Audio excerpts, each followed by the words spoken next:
talking about a new paper every day. So this is a really cool paper.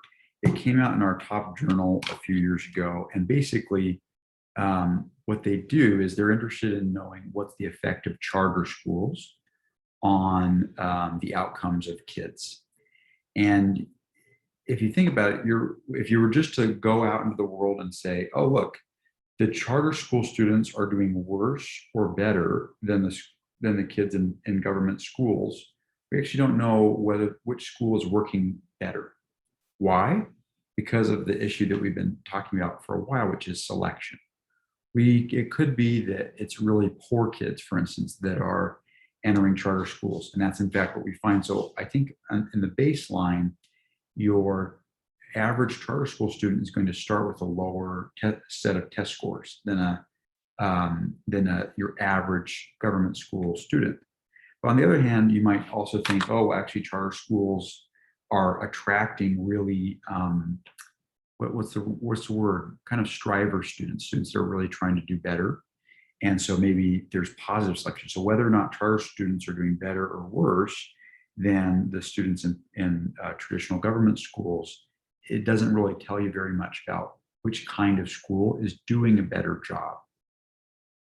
So what these guys do, Attila and Josh Angrish and Sue Dynarski and Tom Kane and Parag Pathak, is they use the fact that in charter schools in Massachusetts, you basically apply to the charter, and then they use a lottery to determine which applicants get in, which don't get in. So what they have is kind of it's like a randomized control trial where you have some people randomly getting in and some people being randomly rejected. And so those two groups are the same on average because they're randomly assigned. So it's just like, say you were in a medical study and they randomly assigned you to either be in the treatment or the control group. We know that there's no selection because you're randomly assigned to your treatment group. So what they find is that the kids that are randomly assigned to charter schools do significantly better. So let me find the right table. Okay, so the main column to look at is, so I'll just tell you a little bit. This column right here is basically the effect of winning the lottery on enrolling in the charter school. So basically, if you win the lottery, you're 97 percentage points more likely to enroll in the middle school. And then what this is right here is the estimate, and we'll talk about this later in the semester, later in the block, is basically if you, this is the effect of going to the charter school. So 0.187 is how many standard deviations a randomly assigned student that attends a charter school does better than if they would have if they were in the local government school. So that's really big in English. So the typical rich-poor gap is about like 0.8 standard deviations. So it means that a quarter of the typical rich-poor gap would be closed if you just sent poor kids to charter schools. And so that's in English. ELA is English and Language Arts. And then in math, the effect is actually twice as large. So a kid that's randomly assigned to charter school will actually close over half of the rich-poor gap in math achievement. So that's really, really super cool and big. So one of the interesting things in Massachusetts is that unions do not like, teachers unions do not like charter schools. Charter schools tend to not use unions. And so for a union that's kind of a threat to their business model, they need teachers to be enrolled in their unions in order to wield power. And so what the union did was they said, we're gonna open our own charter schools, but they're unionized charter schools. And they also had these random lotteries that would assign whether or not kids got in or not. And so when these same authors use the same exact design to study what's the effect of the union's charter schools, they find that the effect is basically zero in both cases. So it doesn't have a statistically significant effect on English language arts, and it doesn't have a statistically significant effect on math. In fact, math, if anything, the effect appears to be negative. And so it seems like part of the magic of a charter school is the fact that the union is not involved, which is just a really striking and interesting fact. Any questions on that? It's a great paper. It came out in our top journal a few years ago. Okay. So let's go to some material. So I do this every year after the midterm, and students just seem to think that this is a useful use of 30 minutes or so. Basically, so the first half of today, I'm just gonna talk a little bit about career prep and just a few thoughts. They're kind of scattered thoughts, but I just think that it's really helpful to get some coaching early and often about your resume and applying for jobs and figuring out what to do to learn what career you want to do. And I'm happy to take questions. And then so your homework assignment for Friday is to do the corrections for your midterm exam. That will be due at midnight, 11:59 on Friday night. And then I'm going to have, this will probably not take you any time because I'm sure that many of you already have resumes, but I'm going to assign just for you to turn in your resume for an additional homework assignment for the following Monday. So 6 days, 5 days from today. But I hope that that doesn't take you any time. Let me just get a drink of water. I'm finding myself unable to speak very well. I'll be right back.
Okay. Okay. So this is about selecting a career and finding a job. And it's just some kind of basic advice that was helpful to me and that I pass on to my former students and that they seem to think is really helpful and useful. So what we're going to cover really simply is first resume building. What should be in your resume? What is the logic of a resume? What are you trying to do and convey in a resume? Another thing that I just think is really hard for me and is for many young people is learning what work will fit you. And then kind of a practical thing is that when you're applying for jobs and interviewing, how to dress appropriately. I used to, my old office was right in front of where the students would come to interview with the recruiters. And I was just appalled. These poor kids had been coached not at all. So they weren't wearing belts and they looked all scruffy. They were wearing sunglasses and pouring into their phones. It was just obvious that no one had ever helped them to prepare. And so I figured I would make this part of just a little tune-up for my students, and then meeting employers and making a good impression. And these are skills that are, I think that they initially sound superficial, but actually a lot of just sort of working with other people requires a bit of social grace as kind of a lubricant to working with other people and making relationships. So it will seem at some points maybe superficial and shallow, but actually it reveals something deep about how we fit together and the accommodations that we make to other people to work on a team with another person, and to respect another person by the way that we engage with them and the way that we dress. So I'm not going to watch this video. I think I will post this this deck, and you can watch it. But it's just a like a workshop at Stanford about how to make a resume, and I'll basically say most of what they say. Most of it's really basic. And so this is, I will also upload this in case you want a template for your resume. This is actually the template that they give to their undergraduates at Harvard University. And I just took their template and I adjusted it for UC Merced. So I put University of California at Merced instead of Harvard University, and I just sort of updated it for things that that you would want, not for just kind of adjusted it for the place. So really prominently, you need to have your name at the top and in bold, probably in the middle, somewhere very easy for people to find it. So lots of things are sometimes useful to have your, I don't know, let me think of an idea. Like if you were to write a novel, you wouldn't want to write a novel that everyone else had written. But a resume is slightly different. You're trying to convey information in a way that's easy to consume and that's easy for people to find what they're looking for. And so because of that, a high degree of standardization is actually really useful to you in conveying information to the employer that you're looking to have employment from. So having your name, having your address, your email address and your phone number at the top makes it easy. If they want to contact you, they know right how to do it without too much headache.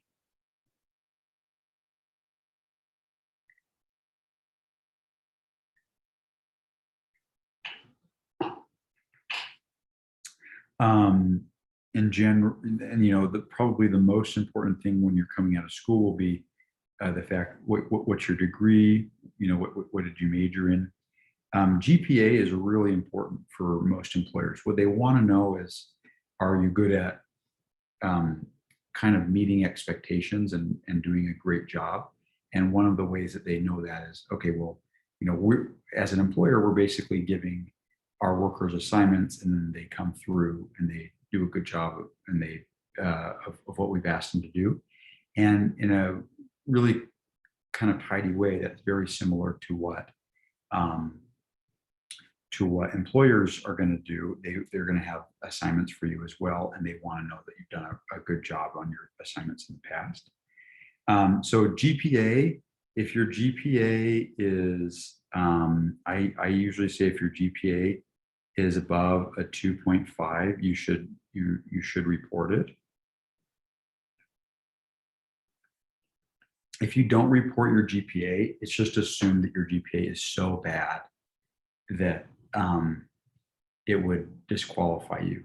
So usually not reporting your GPA is not good, but many people choose to do that. Say you're applying for a job and you've had coursework that might be relevant to the job. So say you're trying to get a job in finance, you could put financial economics, which you might have taken with Jason Lee. You might put econometrics. You might put a number of things. If you're applying for a data science job, you might put statistics and econometrics, and we have other econometrics classes that you could take. I think there are data science classes that we provide as well. There was a question. Hi, Professor, I was a bit late today. Oh, I'm sorry. What if we have two GPAs from different schools? Usually they only care really about the GPA from the most recent school, from your graduating institution. So for instance, like say you're applying to Microsoft, and you put some GPA, they can go to the school and ask what your GPA is. And many of them will do that. And so it's good to have a GPA that sort of is going to line up with what they would get if they looked it up at the school. And then the other thing is, so here's something that happens sometimes. Sometimes like you kind of torture GPA as a freshman, but you kind of wake up and really work hard once you get into your major. So you could write major GPA, and if that's higher, you should write major GPA, or if your overall GPA is higher, just your GPA. But usually they want to know what the GPA of the institution you're saying you graduated from. Yeah, I figured you had an AA. You could also do University of California, Merced, GPA, blah, Merced College, my GPA, blah. If you felt like your other GPA kind of helped you, you could kind of average them also. That all works as well. Okay. Sometimes, like say you're applying to places that you kind of want to signal you're a local for, you could write where you went to high school. But if if your GPA is good there in high school, or your SAT scores, or you've got some cool honors or experience that you want employers to know about, you can kind of highlight your high school experience. In part, you won't do that later in your career, but early in your career, when you have such a short history, more information is often better. So just to make this clear, this page is like the top half of your resume. And then your experience, you're going to tend to try to emphasize things that are real work experiences, usually in the private sector. So I think in general, employers are going to feel like campus jobs, especially so a service campus job. I feel like if you're a custodian or you're a cook, that's actually like a very demanding job. If you're a desk jockey in a government job, I think it's like it's sometimes a harder sell than if you like worked at Target stocking shelves. Like at least at Target stocking shelves, they kind of know that you had stuff to do and that you were getting work done. Okay, and so you normally begin with your most recent position. Describe your experience, your skills, and the resulting outcomes in bullet point form or paragraph form. Usually use bullet points, and you really want to make each bullet point as concise and clear as possible. You'll begin each line with an action verb and include details that will help the reader understand your accomplishments, skills, knowledge, abilities, and achievements. Where you can, you want to quantify. So say, you're working for, campus services, some sort of like thing where you're helping kids get jobs. And while you're working there, you're doing 25% more interviews or sessions than other people. You could put that I did 25% more or 50% more sessions than other employees. Or say you work for the recycling unit on campus, we increased recycling by 6%, anything like that, where you can provide details that kind of measure your contribution or the improvements in your organization while you were there. That's all very kind of useful. It both reflects kind of well on the fact that you kind of thought about measuring yourself. And then second, it's very useful for employers to be able to gauge your achievements. Don't use personal pronouns. So I wouldn't say I did this or we did that. Each line usually starts with a verb. So, implemented, programmed to blah, blah, blah, or closed shop, opened and closed cafeteria, or whatever it is. You don't need to say I and me. It's almost a selfless document. You kind of want to almost erase the fact that it's about you. It's about your work and your accomplishments. So many most actually of my students have usually had work experience, and work experience is the best way to probably get a great job coming out um, of college. So internships are great. If you can find an internship, even if it's not a fully paid internship, it can be really useful, not only for building experience, but also for learning what work is like and what kind of work you would enjoy doing. And you also will just learn a lot of skills kind of about how people, I feel like whenever you start work or whenever you start a new thing, if you go to more school, you'll learn that you make mistakes in different ways. And so sometimes by making mistakes in an internship just is better in the long run, because you won't make many of those same mistakes again when you have a full-time job where the stakes are actually higher. But and then many of you work during school to make ends meet, and that's very good. I think that's a real plus of our students to employers. And so next is leadership and activities. So in part because you can't have had very many long employment stints in your life so far. One of the things that you can emphasize is your leadership and your activities on campus. So if you were the president of the debate club, or you're the president, or you are working for Safe Rides, or whatever it is, you started the Free Speech Club, or whatever it is. All those things are things that you can write about. So it's some, how many, what I would write. So say I was in the debate club and I was the president. Say I was the president of the debate club. We had 50 members, and I was in charge of scheduling competitions and arranging for travel and training our team, and whatever. And then last is kind of a box of skills and interests. So technical skills, you can list computer software, programming languages there. Languages, so many of our students are multilingual, so you can list any foreign language and your fluency level. So you might write, English native, Spanish fluent, Mandarin basic, or something like that if you've taken some Mandarin classes. Your laboratory, so say you've worked in a lab, either with, if you've worked with me or you've worked in a science lab on campus, all of your lab techniques or tools, if applicable. And then finally, I really do think this is smart, is to list activities you enjoy that may spark interview conversation. So if you like climbing, or you like history, or you will enjoy, usually I was going to say politics, but usually probably want to avoid any sort of partisan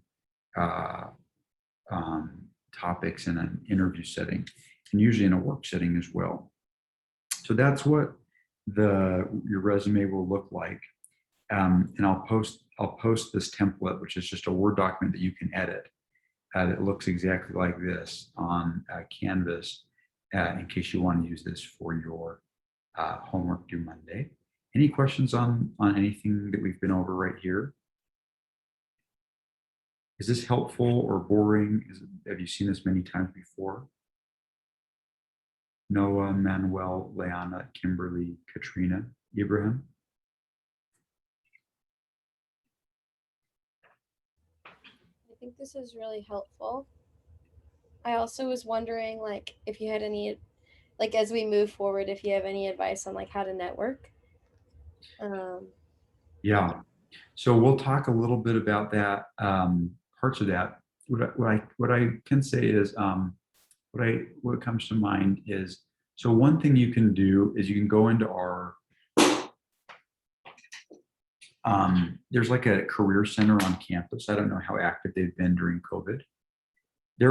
I'll be candid, they're not great, but they do have events where employers come, and you can come and meet employers. I do think that's smart. You can meet people and form relationships, and They can help you find a job, or they can help you find an, if they're not the right fit, or they don't work out for some reason. If they like you and they're in your corner, they can often introduce you to other people that are also hiring and employing people.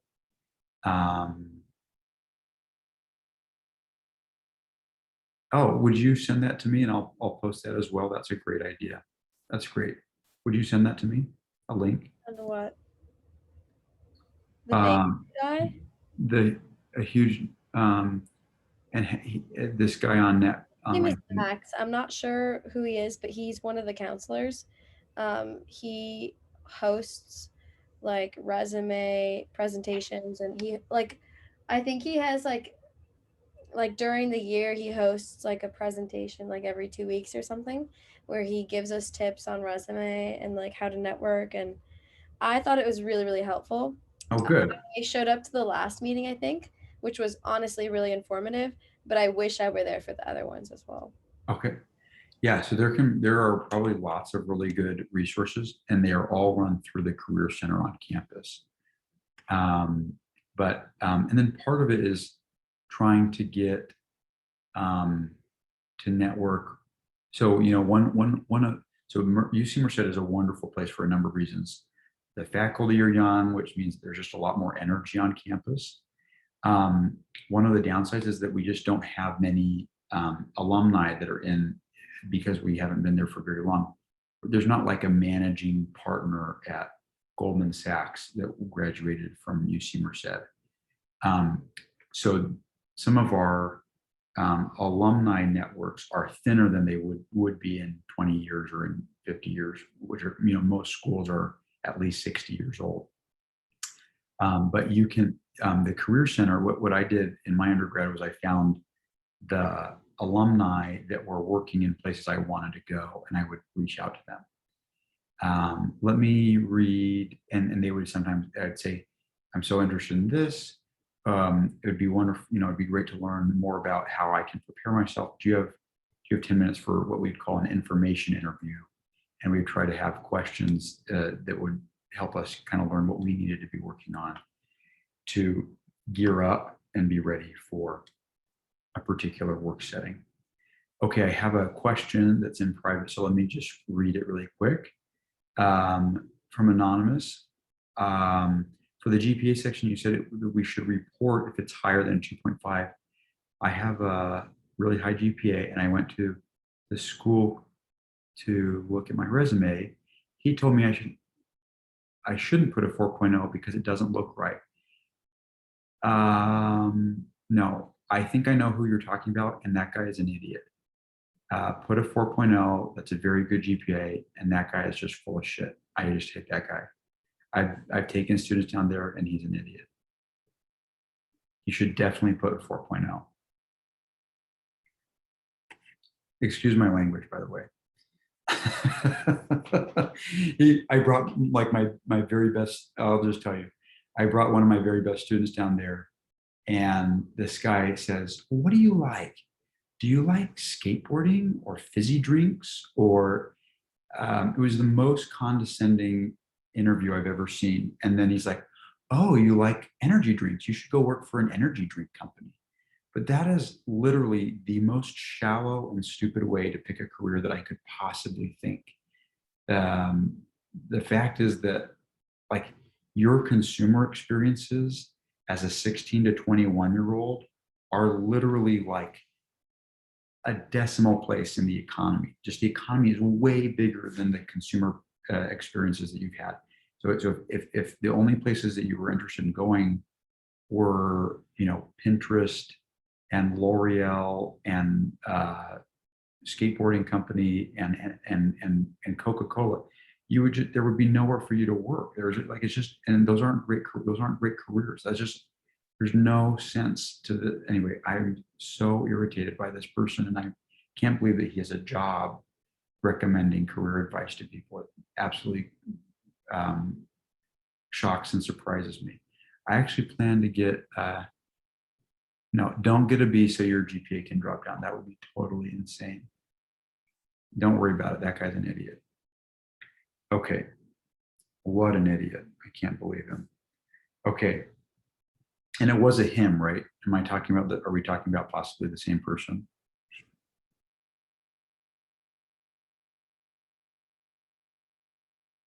Okay. Okay, so sorry for my rant. You can call it an Andy rant.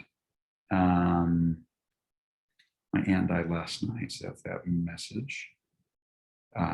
But she was very old and she had been a widow for many, many years. And so we are glad she gets to go home.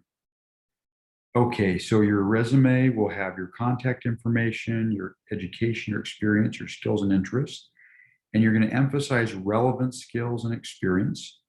And one big part of resume building is that resume should be customized. Um, you should adapt your resume when you're applying to a place that you're really interested in to highlight the parts that are relevant to a particular employer. Use action words and no personal pronouns, and quantify where possible. So that's just kind of a high level of what we've already discussed. So this, I think, is just a really important thing that is, I think, just tricky for young people to figure out what they should be, what kind of works as a career. So there are kind of three things to consider. There is what you like. Okay, so I like lots of things. I like reading books, and um, I like gardening, and I like wakeboarding, and I like um, horses or whatever. So these are things I like, and that can be relevant to where I go. And then there's what you're good at. So I like gardening, but I kind of have a toasty thumb, which means I kill a lot of plants. And so maybe I like it, but maybe I'm not good at it. So here's a great example. It's like, say I like medicine, but I have a shaky hand. That's like very would be a very big problem if I wanted to be a surgeon. I can't have. There might be things that are just kind of they're not in my skill set or my wheelhouse, that are where what I like and what I'm good at are slightly different things.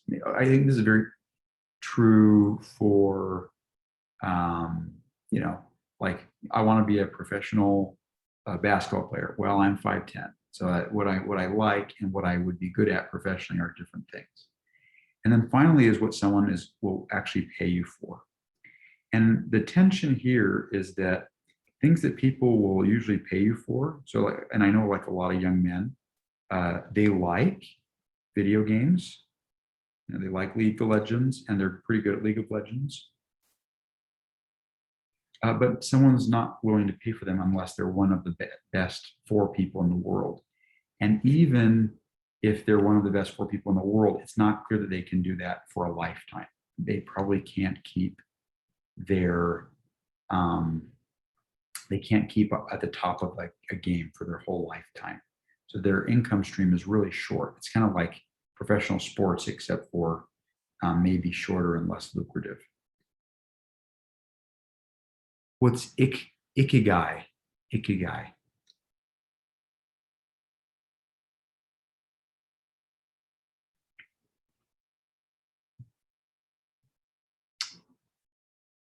Did I say it wrong? Adenosine, what's ikigai? Oh, what does it mean?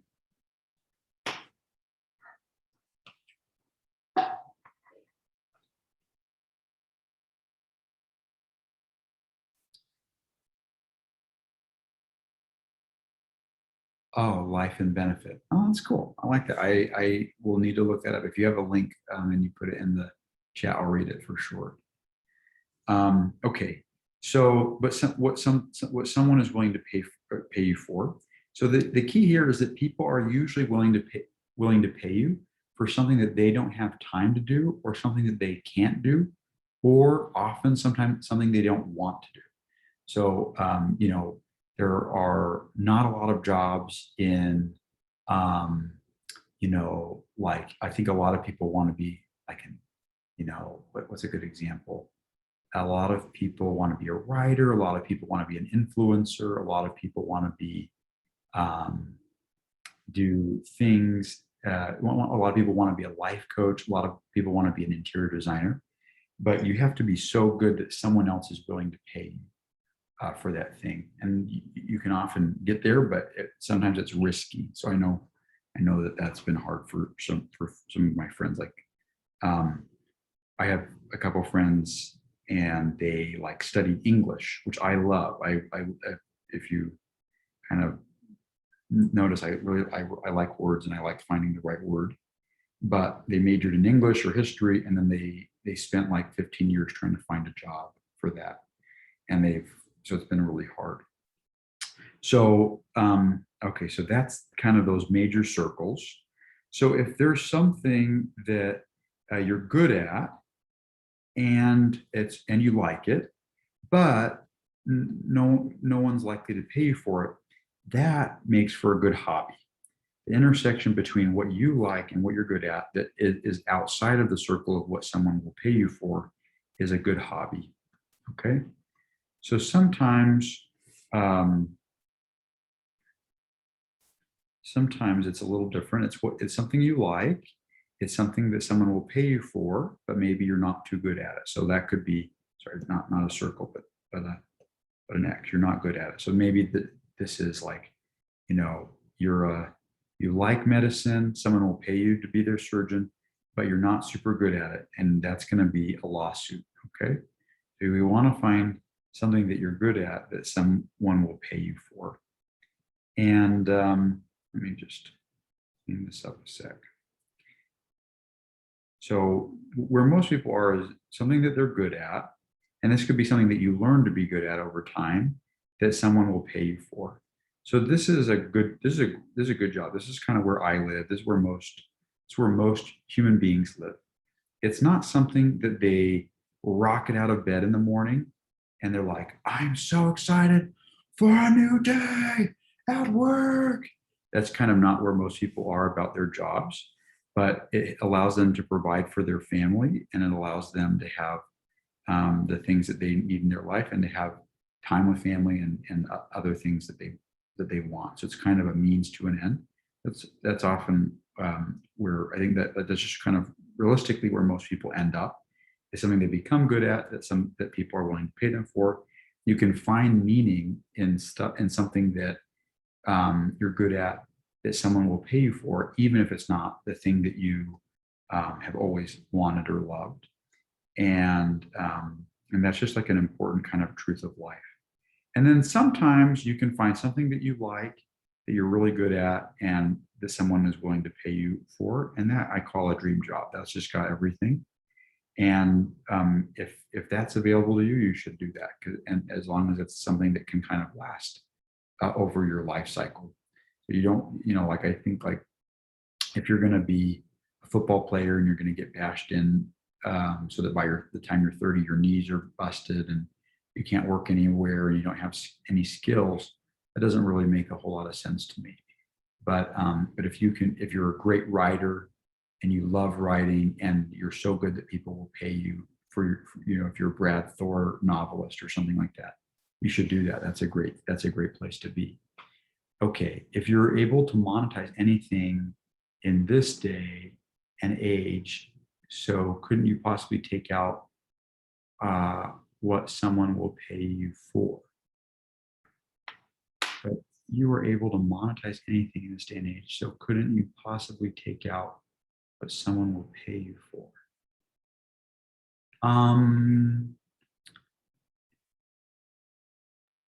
No, I think that monetizing things is the binding constraint on most everything. Could you give me an example? Maybe I'm not noticing something. So like you brought up the example earlier with like video games, right? Yeah. How like if you're not in the top 4 players of like League of Legends, you're not getting paid. So, but if you have like an entertaining personality, people will watch you play the game and you can get paid for it, like on Twitch or on YouTube. And it's like a big move. Like esports. There's the esports where people watch you because you're good, and then there's like the entertainment side where people watch you because you're entertaining to watch. You know? Yes, yes. But then, so then it's not exactly that you're good at the game that they're paying you for. It's for being entertaining. So like, I can't remember, there's this guy called Legend of Gamer on YouTube, and he used to play League of Legends, and he was funny. Like, he would play with his friends and he would just say hilarious stuff while he played. But he's not really selling his skills at the game. He's selling like his humor. And if someone's willing to pay you because you're funny and charming, that's another thing that someone's willing to pay for. So if you could monetize it in the long term. So I just like, what I don't understand is, what does that guy do when he's 45? When it's like, wouldn't be natural for him to have friends that are still playing the game? When it'd be kind of weird for like a 19 or 17-year-old guy to be listening to 45-year-old guys. Yeah. Does that make sense? Like, I don't know if it's You're right, but like, so on like the entertainment, like the online entertainment, they make so much money. Now, I'm not saying everyone does, but like a lot of them make like a lot of money, and it's like surprising how many people make like millions of dollars. So like they're like set for, I don't want to say for life because I don't know how much they make, but I have a buddy of mine who he's like I would say top 1% of like he like a part owner, and I don't know if you know him, like FaZe Clan. So like, well, he's a part owner of that clan, and he doesn't really post anymore, but he still gets paid a lot because he was able to network, and he became an owner of like what the biggest like esports team. They have brand deals with everyone. So like, I always ask him, so like, what are you gonna do when you're older, when like you know settle down, have kids and whatnot? And he says like, well, I've learned to like invest and do certain things. So like, there's always passive flow, like income coming in, you know? Yep. So it just depends. Yeah, no, I mean, that's, so I'm not saying that certain things are impossible. I'm just saying, like, for my sibling or my kid, I would want them to have a job that they could provide them work and meaning and income over a life course. So that's not the only way to do it. If you're very entertaining and you're kind of at the right place at the right time, you can make a bunch of money up front and then invest in stuff. I actually think that those people are a little bit unhappy in the mid and later parts of their life because they're bored.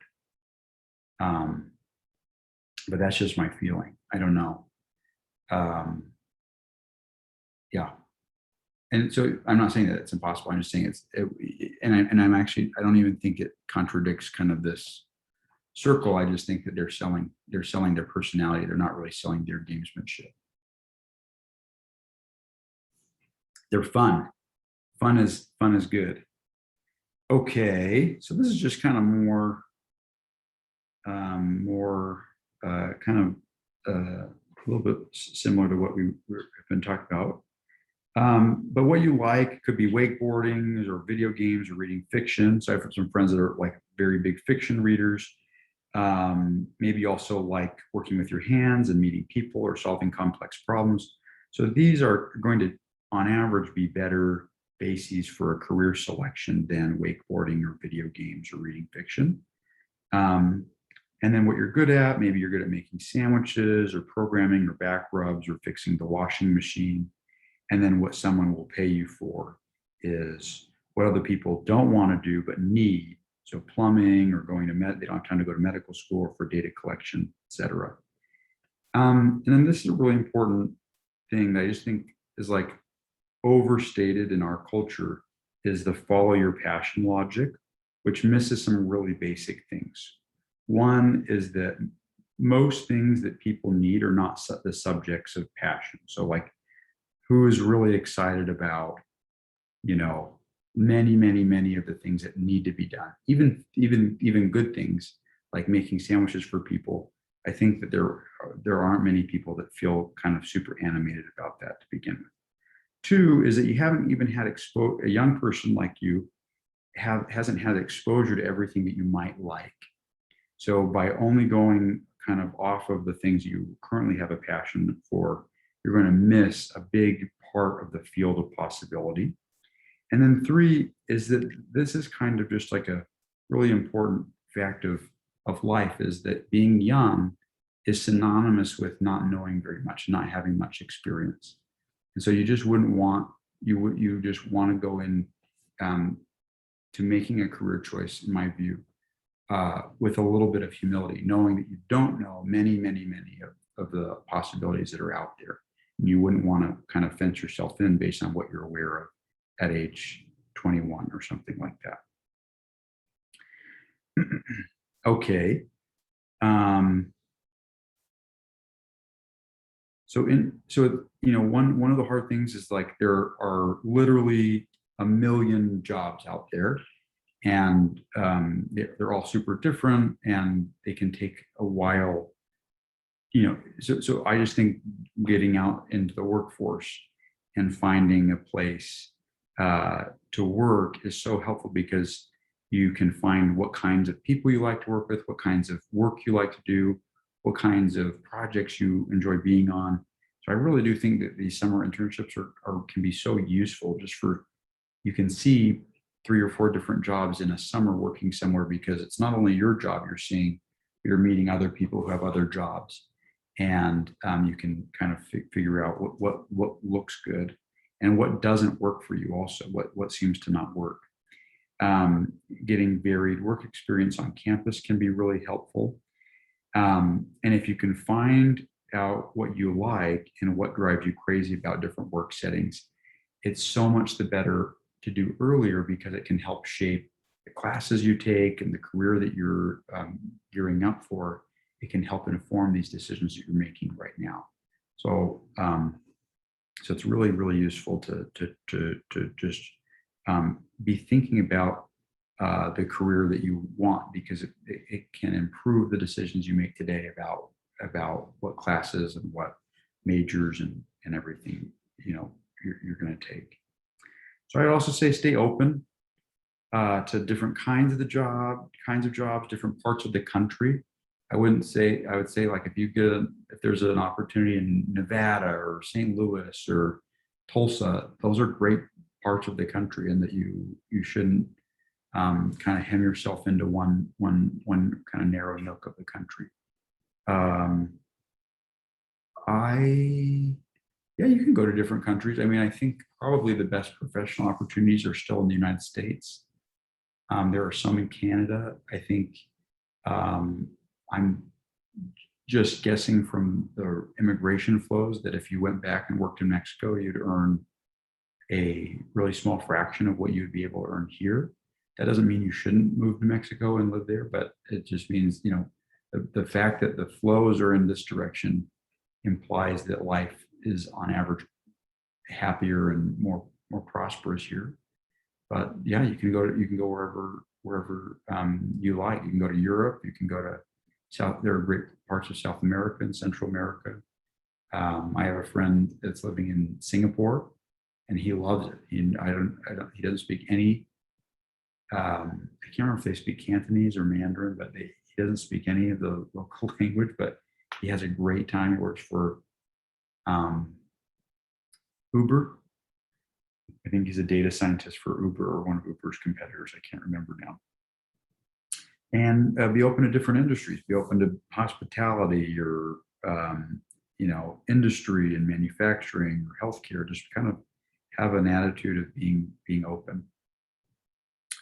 So one interesting thing. This is a little bit old, but at the time that I made these slides, there were 6.5 million job openings, and there were at the exact same time 6 million Americans looking for work.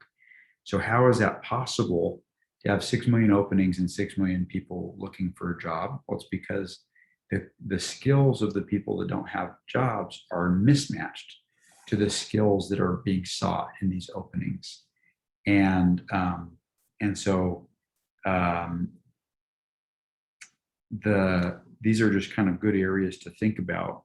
There are labor shortages in manufacturing, in construction, in retail, healthcare, and programming. Those are the big shortage areas where there are many more jobs than there are workers. So that means that wages tend to go up in those areas, and it's much easier to find a job. So it's just, those are kind of good things to think about, places to look.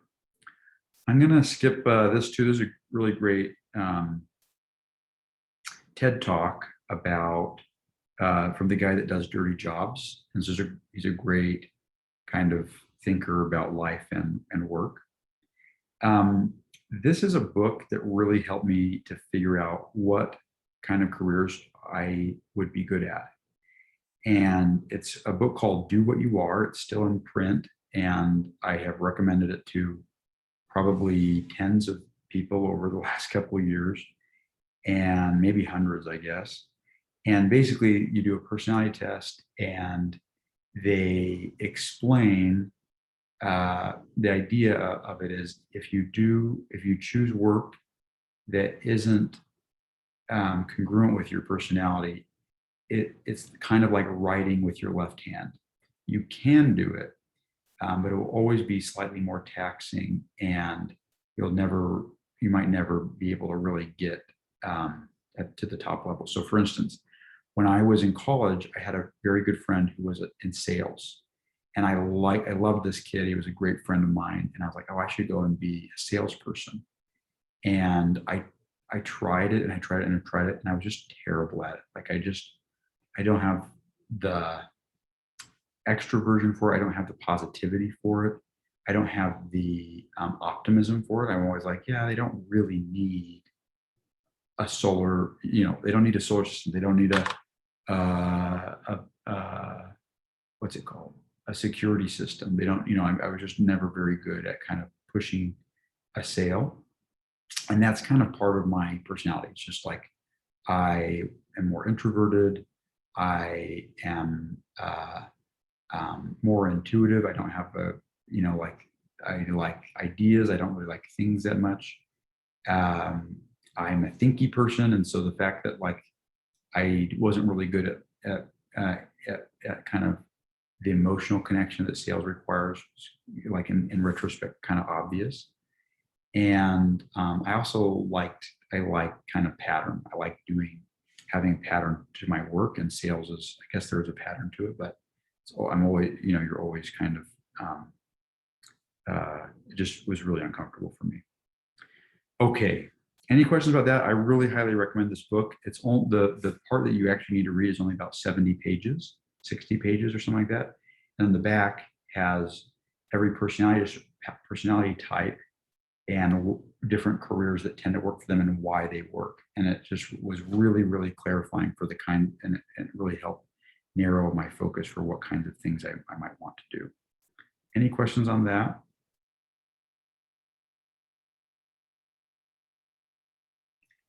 I'm certain you can buy it online. I don't know if there's like a free PDF online. I'm not sure. I think it's like $9 or something like that on Amazon. It was not an expensive book. And it's so worth it to kind of think through what you want to do, because it just makes all of your other decisions much clearer.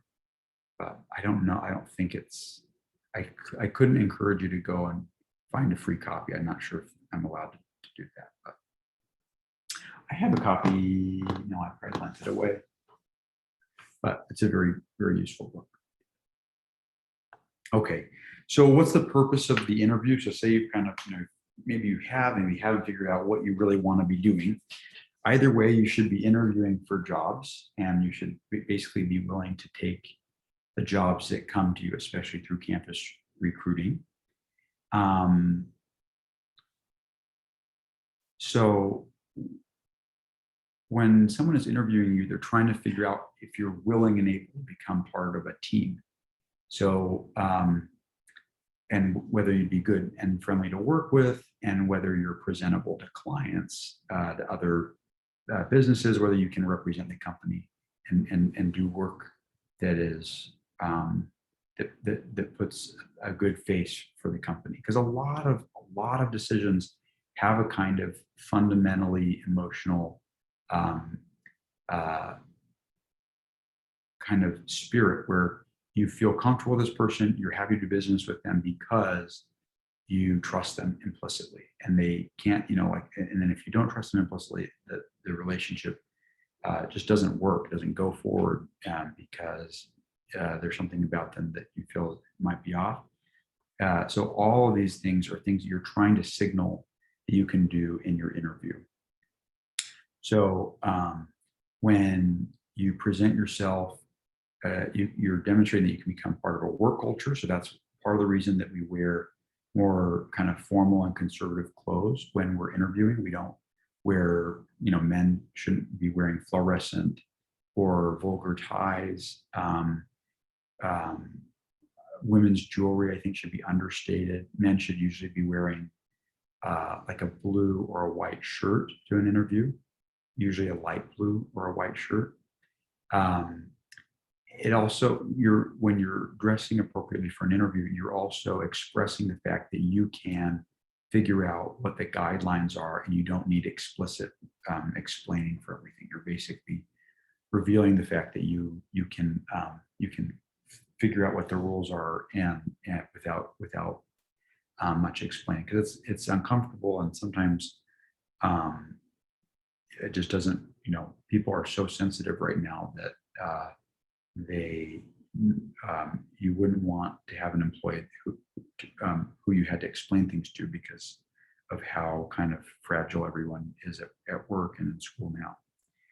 And of course, when you're dressing, you're also demonstrating that you can meet people, meet clients, meet business partners, and make a good impression. Have any of you seen this show? This is a great show. Have any of you seen? Do any of you know what this show is called or from? What this picture is from?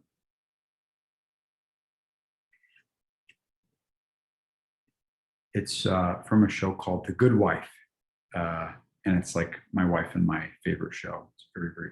Anyway, her husband is a politician, and he becomes embroiled in a scandal and is put in jail, and she has to go back to work, and so she gets a job. She's like a old mid-life woman who's raised her kids, and she has to go back to work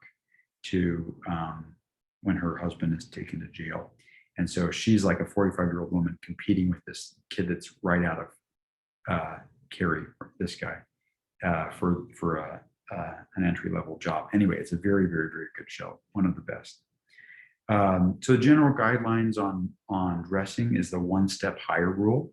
So dress one significant level of formality higher than would be required on a day of the job. So say that the job is like a business casual type place, where you're typically wearing an ironed button-up shirt for men and slacks. You would want to wear to that interview a suit with a white button-up shirt and a tie, and so a suit means that your jacket and your slacks are matching fabric. Dress in neutral colors, so typically charcoal, navy. Those are kind of the safest two. Avoid plaids and stripes. Solids are best. And be conservative. So men should wear slacks and a button down with a jacket and tie, and women have more options usually. So this is just a little a few points on men dressing for interviews.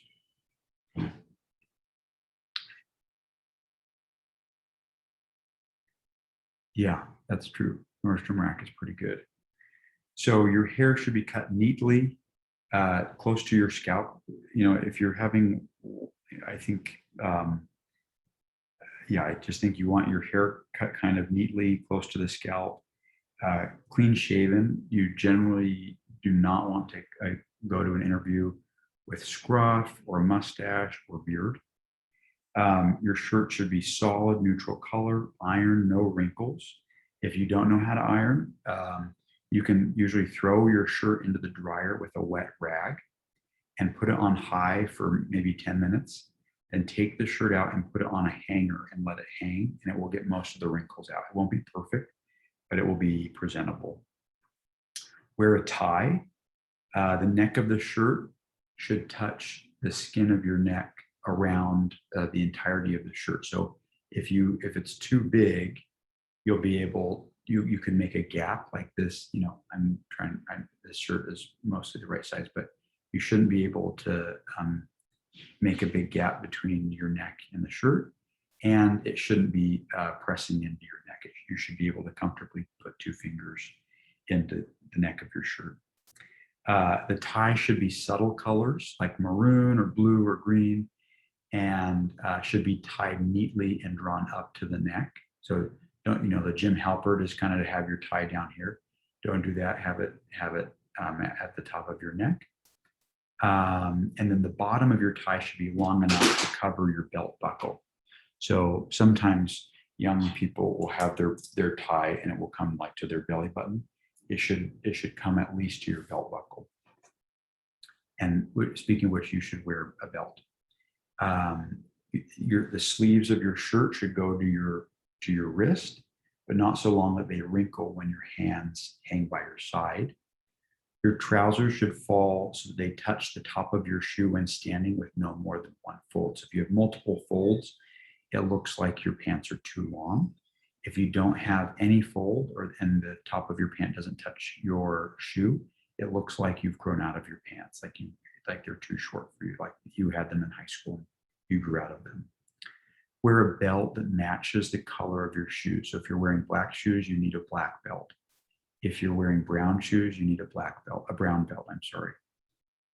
The socks should be the same color as your trousers. So if you're wearing black pants, you wear black socks. If you're wearing khaki pants, you're wearing like a khaki sock, or blue pants, blue socks. No sunglasses. Wear at most 1 ring on your fingers and no other distracting jewelry. So usually if you have an earring or some piercings, I would usually take them out. You want to dress kind of conservatively. And I really don't think it's possible to overdress for an interview. I think the only thing that you could do that would be too much is to wear like a tuxedo to a job where you wouldn't need a tuxedo. And then for God's sake, tuck in your shirt. And then there's one other thing that's I guess I can't show you very easily, but you want your shirt and your belt buckle and the zipper of your pants to all be lined up. It's called a gig line, and it makes a very to have that line. It makes you look very kind of well dressed and organized. Okay, so obviously I don't know very much how to dress as a woman, but this is what I found online. Suits are safe. Skirts should be at least knee length and not puffy or flowy. The shirt should be simple with solid colors. White is great. Hosiery can be classy and conservative. So that's, I guess, like those stockings. Don't wear jeans. Iron your clothes, wrinkle-free. The same thing. If you don't know how to iron, you can put your clothes in the dryer with a wet rag and put it on high, and the steam will lift most of the major wrinkles. You just have to make sure that you put the shirt on a rack while it's still hot, on a hanger while it's still hot, and let it hang to cool.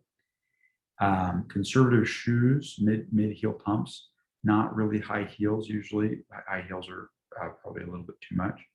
Keep jewelry simple and to a minimum, a simple necklace and simple earrings. I think like the classy kind of undershaded thing is fake pearl earrings and a fake pearl string is very kind of simple and classy. Makeup should look natural. It shouldn't look like you're wearing makeup. And then your hair should be neat and tidy, often straightened. Okay. So,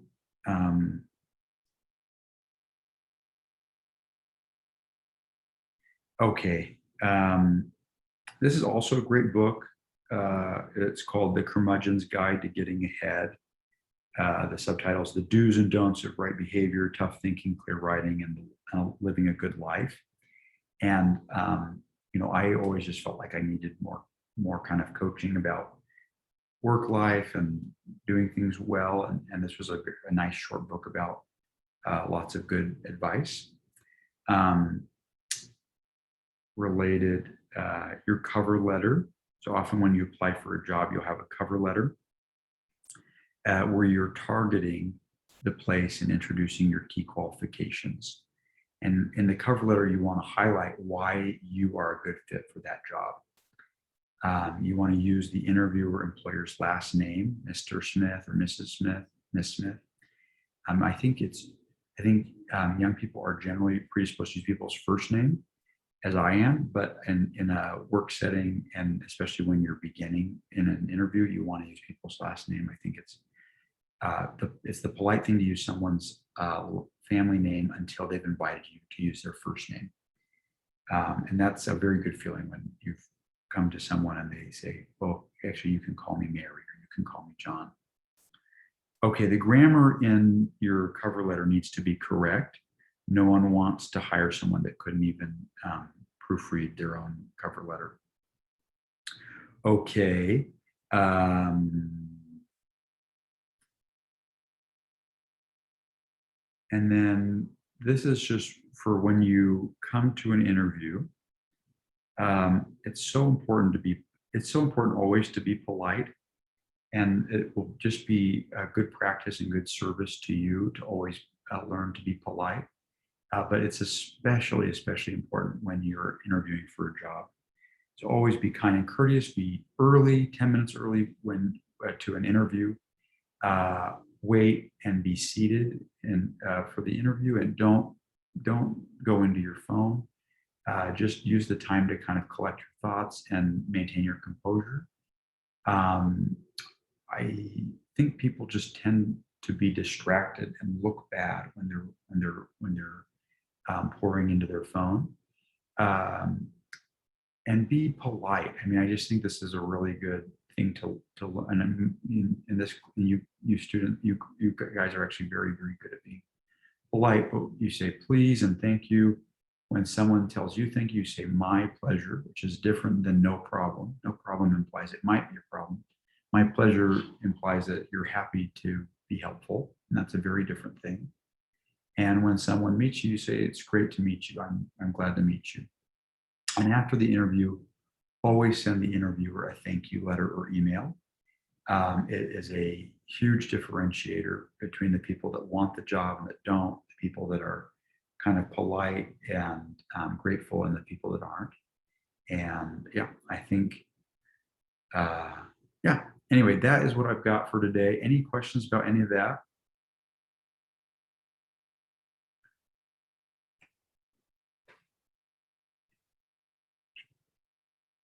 Okay. So Professor, yeah, yes. when you wear like that suit, right, that dress code, what job are you implying like we get? Because like, isn't it more like dress for the position of the job title? So are you saying when would you wear a suit? Yeah, like I wouldn't wear a suit if I'm gonna like work at McDonald's, right? I mean, if you wore a suit to a McDonald's interview, you would definitely get the job.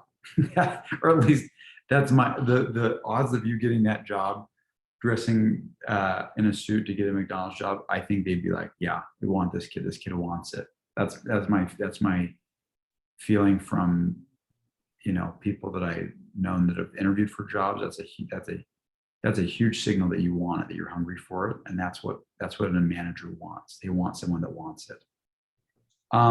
You're right though. I think a suit you wouldn't naturally wear a suit to a McDonald's job, but to a McDonald's job, you would at least need to be, in my opinion, and what I'm telling you, and I just want to be clear, what I'm telling you is what I would tell my brother or sister, or what I would tell my kids. So my advice is, I guess it's probably kind of conservative. I really want to have them put their best foot forward. But I would definitely have them dress no worse than business casual, where they're wearing a button-up shirt that's long sleeve and slacks with leather shoes and a belt to a McDonald's interview. Yeah. Does that answer your question? Yeah, I mean, like over here in the warehouse, like if someone comes in for an interview, we'd look at him like, if he came in for, like, if you work out in the warehouse and you come in with a suit, it's kind of an indication like, oh, they probably won't get like down and dirty type of thing, or like they won't. Yeah. No, that's a very good point. So I should amend what I just said. if you're working in kind of like a manual labor type of setting, like my daddy worked for a metal factory, it wouldn't have been appropriate probably to be dressed in a suit. He would have done business casual with like kind of work boots or something. Like he would have done some. Yeah, no, you're absolutely right. That's a very good point that I totally missed. But I guess what I'm also trying to do is prep you for a different kind of interview. I think you're already ready for the kind of interview probably on a work floor. Is that right? Repeat the question, please. I kind of think that you're already prepped for a work interview at a job that has a work floor like that. This is probably more kind of prep for like a kind of a professional type interview where you're in it'd be a white collar firm rather than a blue collar firm. But yeah, I agree that there are probably a suit might be too much at a place where like there's dirt on the floor or there's grunge on the machines or something like that. I just have to tell Erica that the baby, look up, baby is up. Okay. Very good point. Thanks for making it. Yeah. Okay. Let me see here. How would you prepare for an interview, Professor? So what I usually did is I found a list of interview questions that jobs would ask. So for instance, if you're like if you're trying to get a consulting job, they have a certain kind of interview question that they ask. And I went and found like all the interview questions, and I would practice them alone, and then I would have a friend interview me, and they would look up usually different questions that I hadn't used, and just practice is the best thing that you can do with friends or roommates, or you can ask a professor to do it. Just practice is the best prep. This is a really helpful lecture. Since I'm always freaking out before interview, you're going to do great. You and Yesenia will do great. Since at the end of an interview, they always tend to ask, do you have any questions for us? What do you think are good questions to ask? I always think that a question that shows that you're eager to learn and to accommodate them is a great question to ask. So I would sometimes say something like, what can I do? What qualities do you think help new employees be successful or helpful in your setting? Say it was Microsoft. What do you find are the attributes of new employees that really help them to be helpful to the team? I would ask them something like that, and they can say, "Oh, I love it when they give me a heads up before they submit something," or "I love it when they keep me in the loop about something that they're working on," or "I love it when they're proactive about problems that the team is facing." So it's good because you're signaling that you're interested in being a good teammate, and it's good because you're actually learning about what other people in the work setting are going to want and what's valuable to them. And that even if you don't end up getting a job at this place, you're learning what managers are looking for in another place. And that can be a very, very helpful thing. That your whole job is to make someone else's life and their job easier. And so learning how to do that is a really great. I'm always impressed by someone that's trying to get better. So any question that you can ask about how you can get better or how you can be more prepared, I think is a great question to ask. Could you talk about discussing salary? Many people have told me that women have a tendency to get lower salaries because they don't ask for them. So there is a literature that says it's a conflicted literature. So the gap between men and so when we talk about the gender pay gap, I have some slides about this as well. The gender pay gap is basically, I think that women earn, I think it was like 79 cents for the dollar. So just when you compare what women make on average, full-time women and full-time men are making about about 20% more than women. A lot of that is explained by the different careers that men and women go into. So women often go into elementary ed or social work. Men are much more concentrated in engineering and coal mining and kind of risky or very technical jobs. Women are very concentrated in jobs that have to do with health and young children, and those just pay different. So when you adjust for the occupations that men and women choose differently, the industries that men and women choose differently, you usually bring the gender pay gap to the point of vanishing. So it shrinks from about 21 cents to about 3 cents. Women are less likely to bargain for their salaries, and the reasons for that are complicated. One part of it is that men tend to be the primary earners for their families. So often their spouses don't work. If a woman is working, usually their spouse does work. So part of it is that, my wife doesn't work, so I bargain harder than I would if we had a second income. I'd probably feel bad bargaining hard if Erica were working and we didn't have 3 kids. But this, what to do about salary?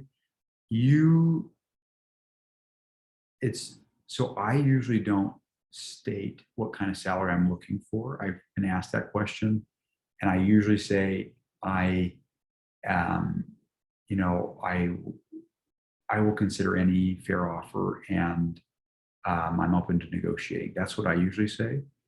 If you already have a job, you usually say what I'm earning now is blank, and I wouldn't be able to accept lower than blank.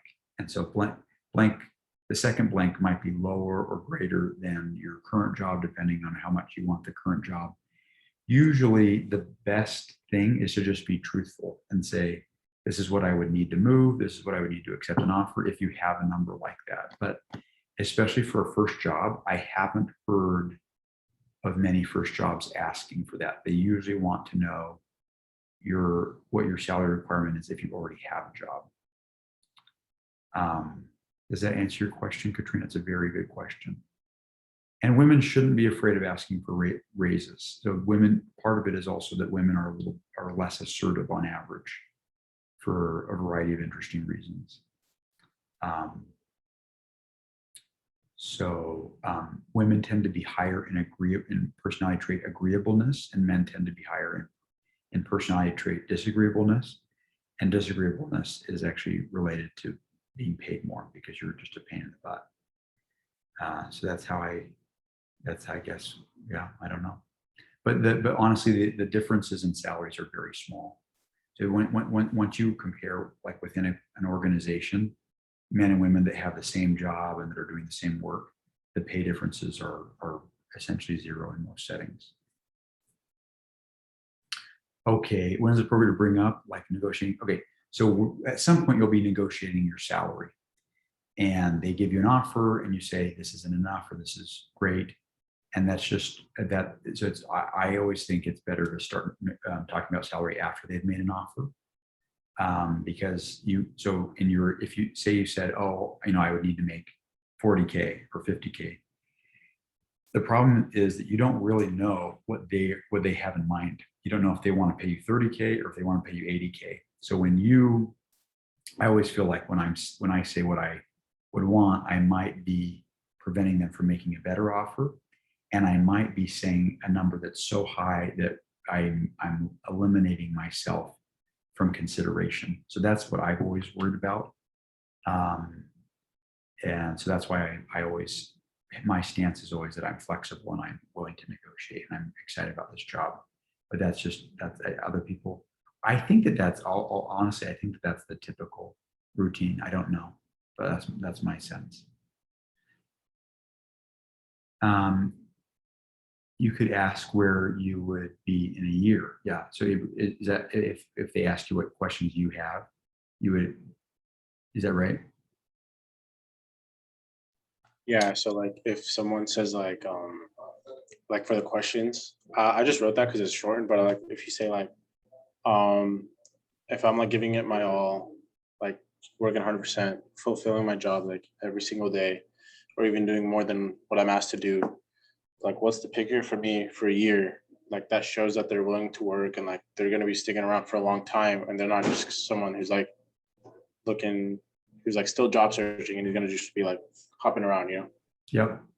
Yeah, you can ask that. I think it puts a little bit of, I think to me, it would suggest that the employee, that the candidate is gonna be riding me as an employer. So I wouldn't have asked that, but I could imagine it going, well, like, what are you hoping to convey with that question? So so like I said, like you're sticking around for a long time and you're not just like gonna leave. So also like a quote my dad says a lot is like whenever he hires someone, he says, make me need you and like not you need me, you know? So like that kind of piggybacks off of that thing, right? Because you want your employer to need you, because if they need you, they're not gonna want to let you go.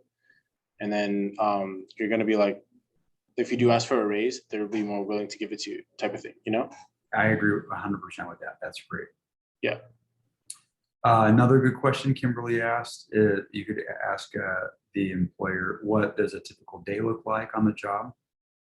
How do you ask questions about the benefits, such as the health insurance and 401k? I would tend to wait on those until you have an offer. I think it's a little bit presumptuous to ask about a salary and benefits when you don't have an offer from someone. I think it comes off badly.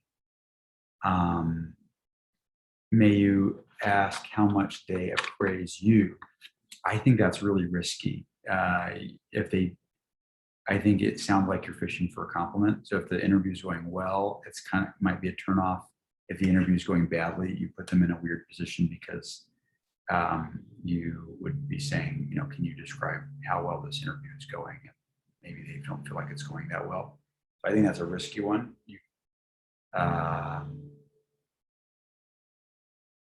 You can ask them. So if salary does come up, you can say, you know, what kind of range are you thinking is this position in salary? What was the salary range for this position? You could ask that. I honestly think any talk about money in an initial interview is super presumptuous and it just looks bad, but that's me. So I'm kind of the style where it's like, you know, talk about money only when money's involved. Like the interview is like whether you're trying to get them to like you, and I think it's too early. That's my feeling. Any other questions? So I think actually these are useful.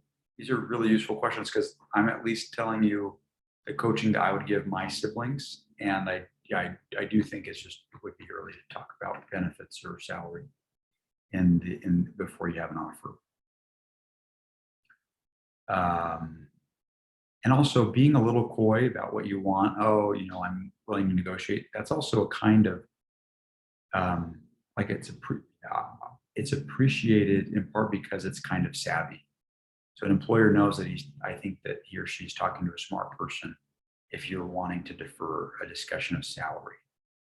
That's my feeling. If you already have a job and you know what your salary needs to be, then you can answer that question. But I think for an initial job, you don't want to do that. Okay. Any other questions? These are great. You guys are really good.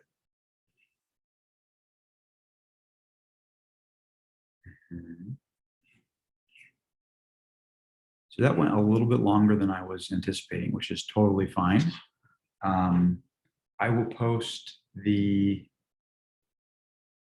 oh, it's frozen.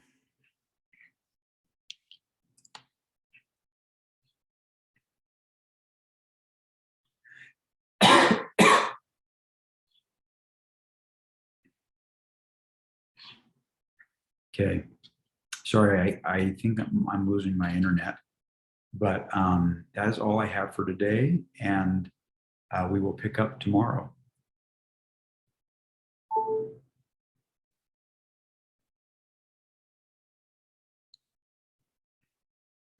Thank you. Have a good rest of your day. My pleasure.